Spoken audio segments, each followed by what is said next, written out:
जय जय श्री सीताराम। मानस जी में गोस्वामी जी लिखते हैं, बड़े भाग्य पाइय सत्संगा, बिनहि प्रयास होत भव भंगा। बड़े भाग्य पाई सत्संगा, हमें भगवान की भक्ति मिल जाती है, भगवान का नाम मिल जाता है, भगवान का प्रेम भी मिल जाता है, भगवान के दर्शन भी मिल जाते हैं। लेकिन उसमें भी जो सबसे दुर्लभ कहा गया है वो कहा गया है सत्संग। सत्संग को सबसे अधिक दुर्लभ कहा गया है। शंकर जी के पास भगवान का नाम है, भगवान का स्वरूप है, लेकिन शंकर जी के पास भी सत्संग नहीं है। और उस सत्संग को सुनने की इच्छा से शंकर जी भी कागभूषुंडी जी के आश्रम पे जाते हैं, कुंभज ऋषि के आश्रम पे गए, जैसे कि मानस के प्रारंभ में आता भी है। तो शंकर जी भी सत्संग सुनते हैं, बड़े भाग्य पाई सत्संगा। तो पहली बात तो यह है कि इसकी जो प्राप्ति है वो बड़े ही भाग्य से होती है, और जब ये प्राप्त हो जाए, भगवान के नाम का सत्संग प्राप्त हो जाए, तो बिना ही प्रयास होत भव भंगा। तो बिना ही प्रयास किए इस संसार सागर से मनुष्य तर जाता है। बिनु सत्संग विवेक न होई, राम कृपा बिनु सुलभ न सोई। बिनु सत्संग विवेक न होई और राम कृपा बिनु सुलभ न सोई।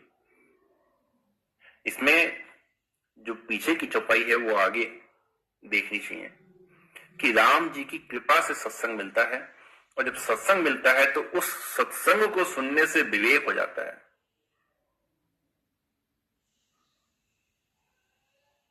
भगवान की भक्ति में दो चीज की आवश्यकता होती है, दोनों में से एक भी हो तो काम चल जाएगा। एक तो विश्वास हो और दूसरा विवेक हो। विश्वास हो या फिर विवेक हो। सती जी के मोह के प्रसंग में जब शंकर जी कहते हैं सती जी को समझाते हुए कि जो राम जी देख रहे हो ना, ये तुरीय ब्रह्म है, इन्हें साधारण मनुष्य मत समझो, तो सती जी शंकर जी की बातें विश्वास नहीं करती हैं। कहती है नहीं, हम तो परीक्षा लेके देखेंगे। तो शंकर जी समझाते हुए कहते हैं कि जैसे जाए मोह ब्रह्म भारी, और करहु सुजतन विवेक विचारी। देखो, विश्वास तो तुम्हें हुआ नहीं, तो विवेक पूर्वक विचार करके ही परीक्षा लेना, जिससे तुम्हारा मोह भंग हो जाए और कोई तुमसे दोष भी ना हो। तो विश्वास तो था ही नहीं, और बाद में विचार किया नहीं, इसलिए भगवान की कृपा प्राप्त नहीं हुई। तो भगवान की भक्ति प्राप्त करने के लिए, कृपा प्राप्त करने के लिए या तो विश्वास हो या विवेक हो। तो बिनु सत्संग विवेक न होई, बिना सत्संग के विवेक नहीं होता। कौन है, क्या है, कैसे है, क्या स्वरूप है, क्या लीला है, क्या नहीं है, ये सब हमें सत्संग से प्राप्त होता है। जितना हम अपने जीवन में भगवान की भक्ति के प्रति सोचते हैं, अरे हम तो पापी हैं, कुकर्मी हैं, कुटिल हैं, हमसे कितने पाप होते हैं, कितने अपराध होते हैं, हमारा तो मन भी नहीं करता, हमारा तो भाव भी नहीं बनता, तू करे तो करे क्या। ये सब जो मन के विकार है ना, ये सब जो मन के विकार रूपी बादल है, ये मेघ है, ये सत्संग की वायु से छट जाते हैं, ये सब समाप्त हो जाते हैं। भाव कुभाव अनख आलसहु, नाम जपत मंगल दिशि ससहु। चाहे भाव हो चाहे ना हो, लेकिन फिर भी नाम जपत मंगल दिशि ससहु। नाम जपने से दसों दिशाओं में मंगल ही मंगल होता है। भगवान के नाम जप में विधि की प्रधानता नहीं है, ये विधि निषेध है।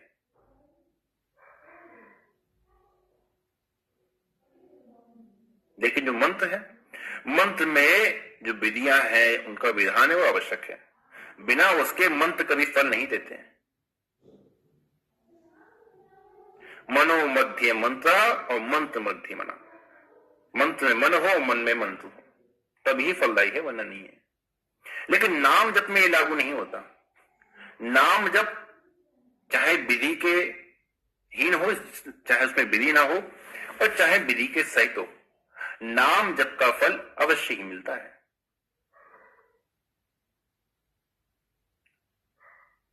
गोस्वामी जी ने जैसे मानस जी में लिखा भी है कि भाय को भाय अनक आलसु नाम जपत मंगल दिसितसु, उसी प्रकार से गोस्वामी जी दोहावली में लिखते हैं, भाव सहित शंकर जपयो, भाव सहित शंकर जपयो, कही कुभाव मुनि बाल।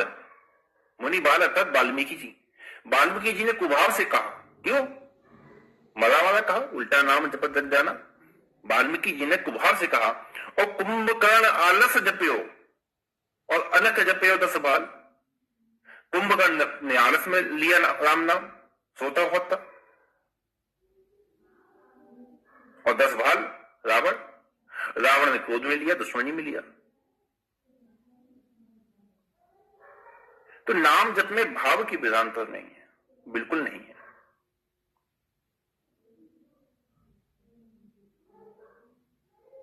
जैसे अग्नि है, अग्नि के लिए क्या प्रधान है कि उसका किसी भी वस्तु से स्पर्श हो जाए। स्पर्श हो गया तो जला देगी।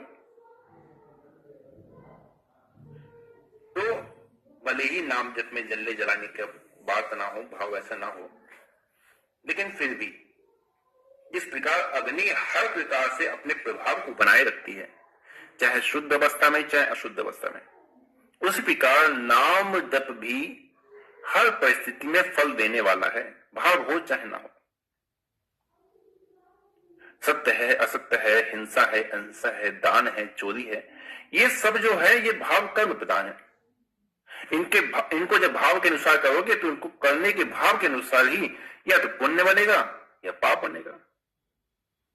लेकिन इनमें से भी जब भाव समाप्त हो जाएगा, जब भगवान के अर्पण हो जाएगा, तो ये भी कुछ फल देने वाले नहीं होंगे।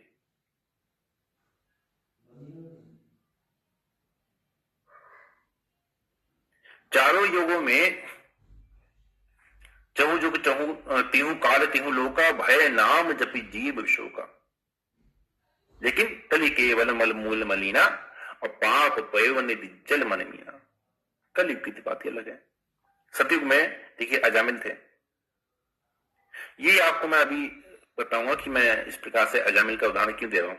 अजामिल थे, यमदूतों को देखा, यमदूतों को देखा तो पुत्र को पुकारा, नारायण आओ, नारायण बचाओ।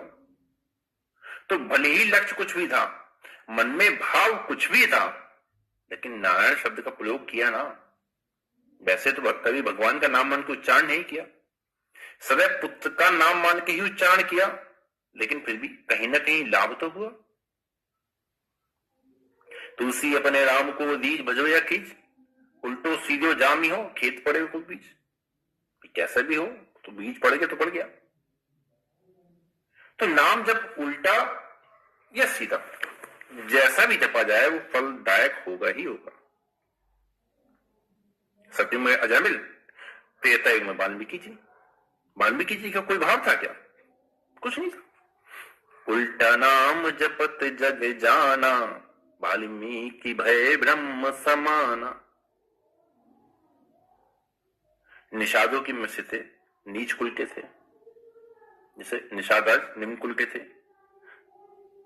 जो जीवंती थी, गणिका थी, वो वैश्या थी। जो गीधराज जटायु जी थे वो पशु इन्हीं को थे। वाल्मीकि जी थे वो डकैती करते थे। तेते की बात बता रहा हूं, वाल्मीकि जी डकैती करते थे। गीधराज जटायु जी का क्या था?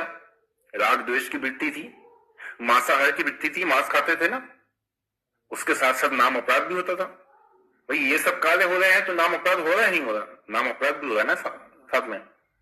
निषाद राज जी मान था, क्रोध था।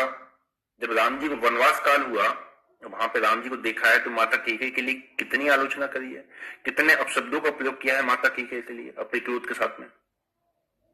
जीवंती वैश्या संपूर्ण जीवन विषयों में रत रही, लेकिन क्या था कि जीव से भगवान के नाम का उच्चारण करती थी तोते के साथ। इनमें से किसी का भी जो नाम जप था वो विधि पूर्वक नहीं था, किसी के भी नाम जप में विधि विधान नहीं था। स्नान करके जप रहे हैं, भाव से जप रहे हैं, कुभाव से जप रहे हैं, एक आसन से जप रहे हैं, बिना आसन के जप रहे हैं, कोई भाव कुभाव नहीं था। लेकिन फिर भी जाकर नाम मरत मुख आवा, अधमहु मुकुत हो श्रुति गावा। वेद कहते हैं चाहे मनुष्य चाहे वो प्राणी अधम से अधम ही क्यों ना हो, नीच से नीच ही क्यों ना हो, जाकर नाम मरत मुख आवा। ये राम नाम मरते समय जिसके मुख में आ जाएगा वो पार हो जाएगा। तो इसी प्रकार इन सभी ने राम नाम जपा और सबके सब पार लग गए, कोई नहीं बचा। राम नाम ने नाम की लाज सदा रखी है। द्वापर युग में द्रौपदी जी और कलयुग में तो नाम जापक भक्तों की भरमार है। कली काल में तो जितनी विधियां हैं, चाहे कोई भी विधि का पालन करो चाहे ना करो, केवल और केवल नाम जप से ही कल्याण हो जाने वाला है और किसी साधन में लगने की आवश्यकता नहीं है। उच्चारण ना हो रहा हो कोई बात नहीं, मन में कोई लक्ष्य भी ना हो कोई बात नहीं, मन मलिन है शुद्ध में नहीं है तो भी कोई बात नहीं, विधि विधान का पालन नहीं कर सकते कोई बात नहीं, कितना भी कुछ भी ना हो कोई बात नहीं। जैसे गोस्वामी जी लिखते हैं कि कैसे हूं पावर पात की यही ले नाम की ओट, कैसे हूं पावर पात की, चाहे कैसे भी पावर रहे, पात की रहे, कितने भी पापी रहे, यही लय नाम की ओट, जिसने नाम की ओट ले ली, जिसने नाम का सहारा ले लिया, गांठी बंधेओ दाम तो परख्यो न फेरी खलकोट। जिसने राम नाम के दाम को अपनी गांठ में बांध लिया ना, फिर नाम नहीं रहता कौन खड़ा है कौन खोटा है, सबको उठा के सीधे पार लगा देता है, सबको उठा के पार।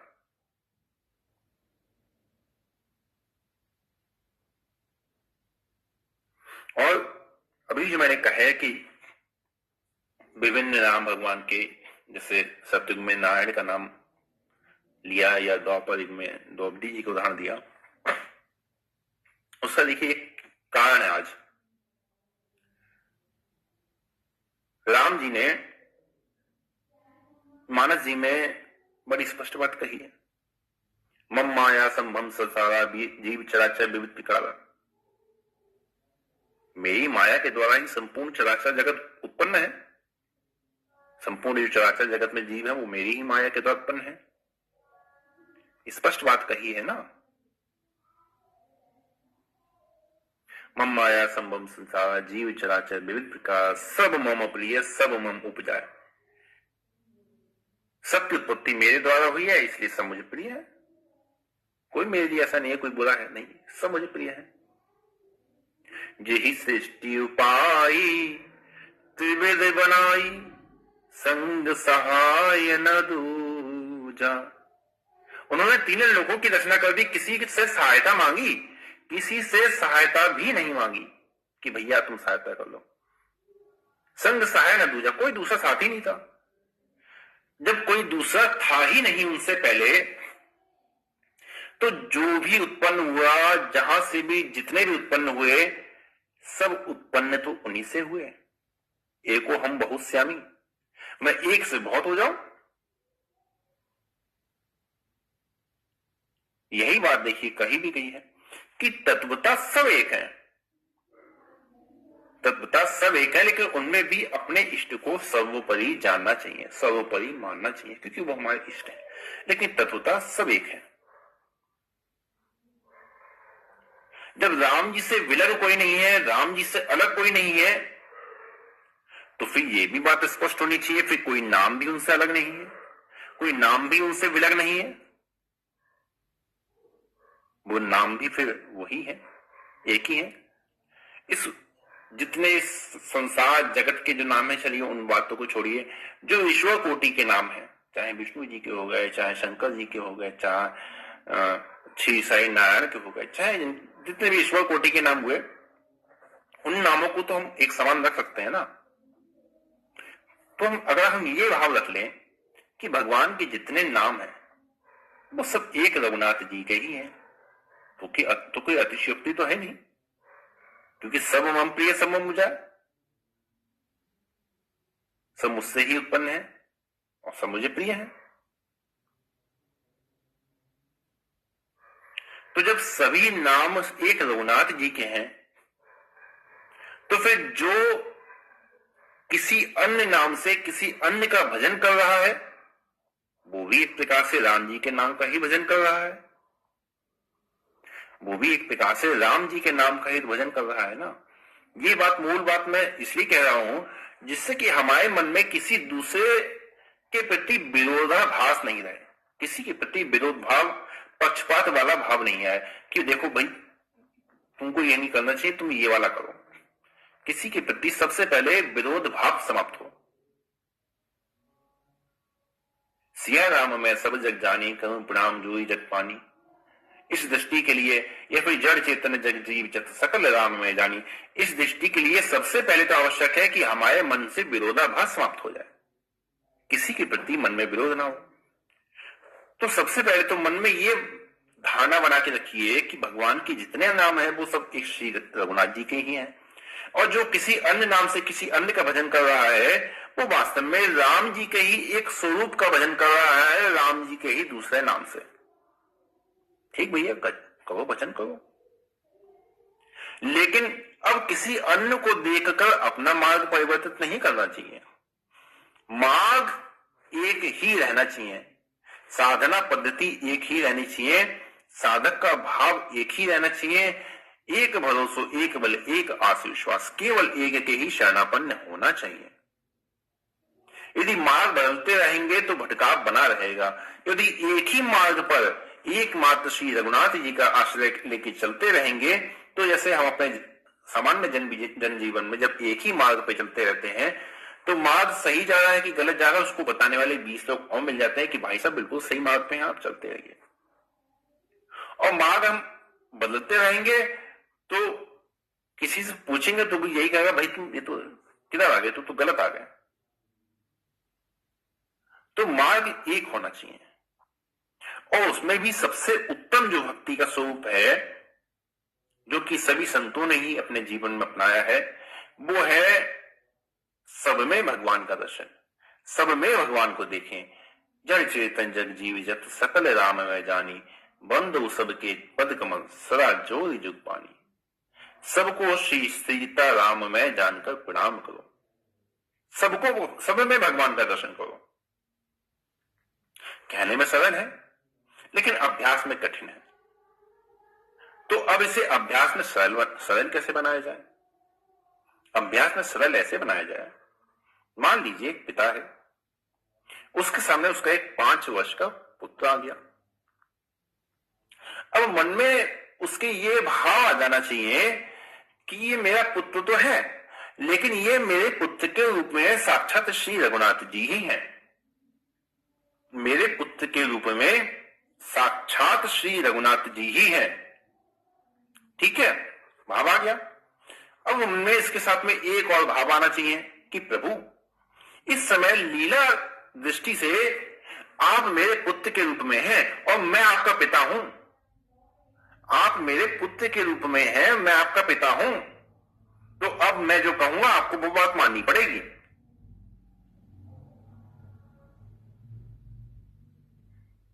मैं जो कहूंगा वो बात आपको माननी पड़ेगी, क्योंकि इस नाट्य मंच पर जिसको जैसा अभिनय मिला है उसको कैसा अभिनय करना है। तो प्रभु इस समय आपको जो अभिनय मिला है वो मेरे पुत्र का स्वरूप का मिला है, और मुझे जो अभिनय आपने दिया है वो आपको पिता होने का दिया है। तो प्रभु मैं अपने हिसाब से अभिनय करूंगा जो आपने दिया है, और आप वो अभिनय कीजिए जो आपने चुना है अपने लिए। आपने मेरा पुत्र बनने का अभिनय चुना है तो आप पुत्र बनिए, मैं आपका पिता बनने का अभिनय आपने मुझे दिया है तो मैं आपका पिता बनूंगा।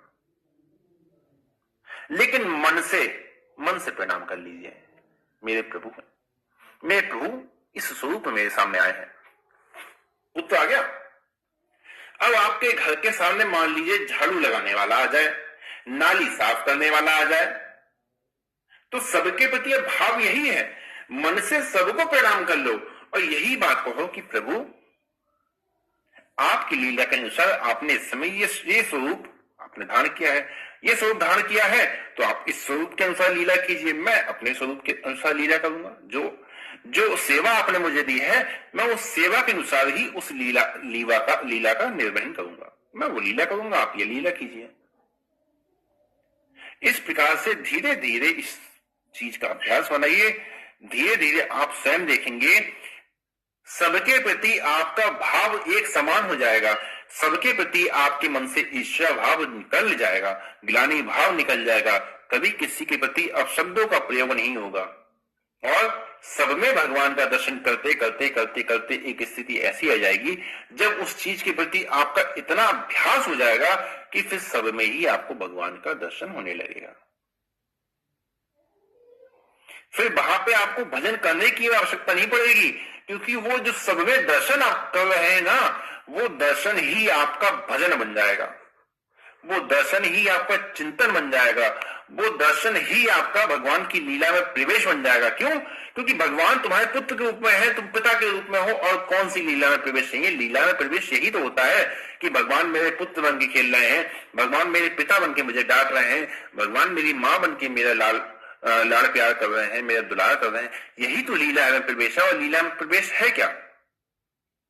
लीला में प्रवेश यही तो है, हर स्वरूप से भगवान का दर्शन करना कि नहीं वो ही है, सब में है, वो सब में, मुझे उनका दर्शन करना है।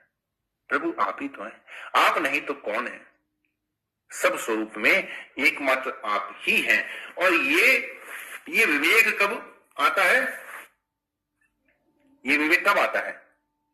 बिनु सत्संग विवेक न होई और राम कृपा बिनु सुन बन सोई। बिना राम जी की कृपा के ये विवेक, ये सत्संग प्राप्त नहीं होता। अब राम जी ने कितनी कृपा करी है? कबहू कई करुणा न देहि, देत ईश बिनु हेतु से नहीं, साधन धाम मोक्ष का द्वारा, पाई ने जही परलोक सवारा। सबसे पहला तो उपकार रघुनाथ जी ने ये मानव शरीर दे की किया, फिर दूसरा उपकार किया कि आपको सनातनी बनाया, वरना कहीं मुल्ला मौलवी बना देते या आपके हाथ में बाइबल पकड़ा देते तो सनातन की मूलधारा से कहा। तो भाई दूसरा उपकार तो भगवान ने यहां किया। ये दूसरा उपकार हमारी दृष्टि में है, वास्तव में देखिए भगवान का स्वरूप एक ही है, लेकिन फिर भी जो भगवान का जो मूल स्वरूप है, उस मूल स्वरूप में हम जब रघुनाथ जी को पूज रहे हैं तो फिर हम सनातनी होने आवश्यक है। तो दूसरा उपकार तो रघुनाथ जी ने हमें ये किया कि हमें सनातनी बनाया। तीसरा उपकार कि अपने नाम में रुचि दी, अपने नाम के जप के हमें योग्य समझा। अन्यथा मुझे तो ऐसे भी देखिए लोग मिले हैं जिनके जीवन में भक्ति है, जो सुबह शाम का जो नित्य क्रियाकलाप रहता है पूजा पाठ का, ठीक है, सुबह उठे मंदिर में पूजा कर ली, शाम को आरती जला दी, धूपबत्ती जला दी, ये जो थोड़ा बहुत जो क्रियाकलाप रहता है पूजा का, ऐसे बहुत से लोग जीवन में मिले। मैंने उनसे कहा कि देखो भाई आपके अब समय कम है, आपको भजन करना चाहिए। लेकिन ऐसी स्थिति में भी उनकी जीवा से नाम प्रकट नहीं होता, नाम नहीं निकलता। तो तीसरा जो उपकार रघुनाथ जी ने हम पे किया वो ये किया है कि हमें अपना नाम प्रदान किया है, हमें अपने नाम के योग्य समझा है। अन्यथा किसी में सामर्थ्य नहीं थी कि भगवान नाम लेने योग्य हमें बना दे। और सबसे बड़ा उपकार कि भगवान श्री रामचंद्र जी ने, श्री रघुनाथ जी ने हमें सत्संग प्रदान किया, जिससे हम उनके स्वरूप को समझ सके, उनकी लीलाओं को समझ सके, उनकी तत्व को समझ सके और उनकी भक्ति के, उनकी प्राप्ति के मूल स्वरूप को समझ सके। कितना सरल है, पुत्र ने भगवान का दर्शन किया, भगवान की लीला में प्रवेश हो गया, भगवान की प्राप्ति हो गई। कितना सरल है। ये सत्संग ही तो है जो भगवान को सरल और सहज बना देता है। नहीं तो भगवान तो जिस प्रकार हर काल में दुर्लभ थे वैसे कली काल में भी दुर्लभ है। कहाँ सबको प्राप्त होते हैं, लेकिन ये सत्संग ही है जो भगवान को भी सुलभ बना देता है। राम राम करते रहिए, नाम जप करते रहिए। आज के लिए यही विश्राम देते हैं। जय जय श्री सीताराम।